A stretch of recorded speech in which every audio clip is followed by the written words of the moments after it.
Pak Rahmat izin bertanya sedikit Pak soal eskalasi kasus COVID-19 yang saat belakangan ini meningkat Pak, terutama di kota-kota besar ya, kita tahu angka kasusnya bahkan di 6 ribuan, dan yang perlu menjadi perhatian soal angka kematian juga yang bahkan hingga 40-an per hari atau meningkat dari pekan ke pekan. Nah, kalau dari menurut Pak Rahmat sendiri, dorongan apa sih Pak dari Komisi 9 kepada pemerintah agar bagaimana penanganan atau antisipasi COVID ini mulai dikuatkan atau dikencangkan lagi Pak? Iya begini, ini kasus ini harus menjadikan perhatian kita bersama ya, tidak kepada pemerintah, nggak bisa hanya pemerintah, ya semuanya, ya masyarakat, ya pemerintah pusat, ya pemerintah daerah, ya tokoh-tokoh masyarakat, membuktikan bahwa saat ini kasus naik, membuktikan bahwa kasus tiap hari masih menimbulkan kematian yang signifikan. Saya kira bahwa COVID saat ini masih ada, pandemi masih berbahaya, terutama yang berisiko bagi yang berisiko tinggi ya. Nah, saya kira dengan fakta-fakta statistik ini harus ada langkah tepat dari kita semua ya pemerintah pusat, daerah, dan masyarakat. Yang pertama, kepada pemerintah pusat, saya kira langkahnya sudah tepat. Kemarin ada keluhan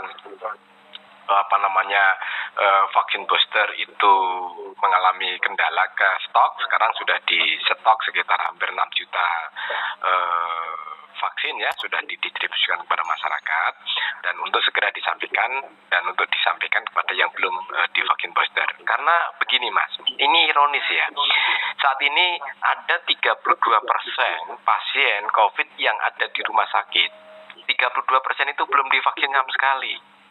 Sedangkan yang meninggal itu 68% belum divaksin booster. Ini kan menjadi perhatian kita bersama ya. Untuk itu, langkah untuk menghadapi situasi seperti ini ada dua hal. Yang pertama adalah tetap gunakan protokol kesehatan. Kita tidak boleh abai, apalagi menganggap COVID sudah tidak ada. Salah, COVID masih berisiko bagi yang berisiko tinggi, bahkan mematikan. Ya tetap protokol kesehatan di tempat-tempat yang tertutup. Gerakkan kembali prokes. Apakah itu cukup? Belum. Prokes saja belum. Prokes itu hanya sebatas untuk menghindarkan dari paparan COVID. Sedangkan yang kedua adalah cukup sangat penting sekali, yaitu adalah vaksinasi. Karena kalau prokes itu untuk menghindarkan dari paparan COVID, sedangkan kalau vaksinasi itu dalam rangka untuk meminimalkan dari hospital rate-nya atau tingkat keparahannya. Jika seseorang yang kena itu paling tidak hanya gejala ringan atau sedang. Nah, kalau itu saya kira karena masih ada 30% rakyat kita yang baru di booster masih sangat rendah sekali. Untuk itu, di saat rakyat sekarang ini juga harus butuh kolaborasi. Vaksinnya ada tapi rakyatnya nggak mau divaksin, nggak ada antusiasme divaksin, ya sama saja kan. Butuh kerjasama. Pemerintah sudah ada vaksin. Ya silahkan ayo rakyat yang belum divaksin booster, silahkan datang ke fasilitas kesehatan. Kalau tidak, resikonya data menunjukkan 32% yang dirawat belum divaksin, 68% yang meninggal karena belum divaksin booster, sekian persen baru divaksin sekali. Nah, ini kan fakta-fakta dan angka-angka yang harus kita sampaikan pada rakyat.